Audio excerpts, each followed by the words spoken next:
নমস্কার, দেখছেন research Bangla news. আমি বিশ্বজিৎ।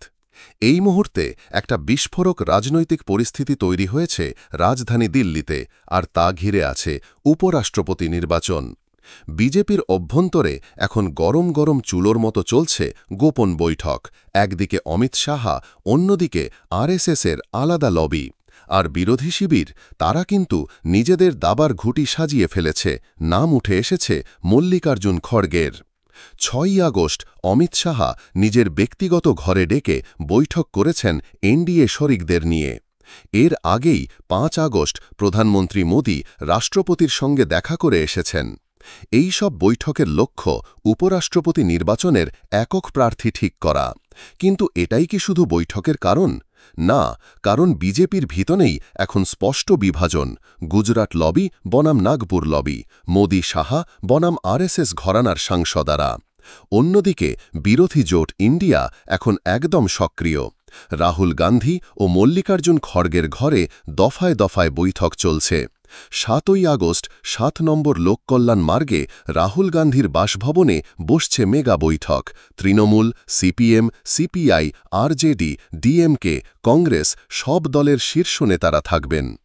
ইন্ডিয়া জোট চাইছে এবার তারা একজন দলিত প্রার্থীকে মনোনীত করবে উপরাষ্ট্রপতি পদে, আর সেই জন্যই উঠে আসছে মল্লিকার্জুন খড়গের নাম। এখন প্রশ্ন হচ্ছে, ইন্ডি জোট তো সংখ্যাগরিষ্ঠ নয়, তাহলে জেতার সম্ভাবনা কিভাবে? ক্রস ভোটিং, এটাই সেই ফ্যাক্টর যেটা নিয়ে চিন্তায় পড়ে গেছেন অমিত শাহা।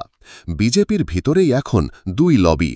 একদিকের সাংসদ যদি আরএসএসের প্রার্থীকে ভোট দেন, অন্যদিকের সাংসদ বিজেপির প্রার্থীকে ভোট দেন, তাহলেই তো হেরে যেতে পারেন এনডিএর ক্যান্ডিডেট।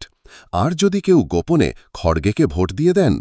এটাই এখন সবচেয়ে বড় আতঙ্ক বিজেপি শিবিরে। কেন মল্লিকার্জুন খড়গেকে প্রার্থী করতে চাইছে ইন্ডি জোট? তিনি একজন প্রবীণ সংসদীয় রাজনীতিক, রাজ্যসভার বিরোধী দলনেতা। সবচেয়ে বড় কথা, তিনি একজন দলিত নেতা। এই পদক্ষেপ যদি সফল হয়, তবে সেটা ২০২৫ বিহার নির্বাচনেও বিরাট বার্তা পাঠাবে দলিত ভোট ব্যাংকের দিকে। এনডিএর লোকসভা আসন সংখ্যা ২৯৩, রাজ্যসভা আসন সংখ্যা ১৩৪। ইন্ডি জোটের লোকসভা আসন ২৪৯, রাজ্যসভা আসন ১০৪। তবে খেলাটা এখানেই শেষ নয়, কারণ আছে ইন্ডিপেন্ডেন্ট এমপি, এএপি, জেডিইউ, টিডিপির মতো ফ্লোটিং পার্টি, যাদের ভোট কিন্তু নির্ধারণ করতে পারে কে হবেন উপরাষ্ট্রপতি। সবচেয়ে চাঞ্চল্যকর তথ্য হল, নীতিন গডকরি ছিলেন না মোদির ডাকা এনডিএ বৈঠকে। গুঞ্জন বলছে আরএসএসের সঙ্গেই তিনি যোগাযোগ রেখে চলেছেন এবং নাগপুর থেকে চলছে বিকল্প কৌশল তৈরির কাজ। সাংসদদের গোপনে ভোটিং ট্রেনিং দেওয়া হচ্ছে। এর মানে বিজেপি নিজেই নিশ্চিত নয় কে কাকে ভোট দেবে। এই পরিস্থিতিতে যদি আইএনডিআই জোটের প্রার্থী জিতে যান, তাহলে সেটা হবে স্বাধীন ভারতের রাজনৈতিক ইতিহাসে এক নজিরবিহীন ঘটনা।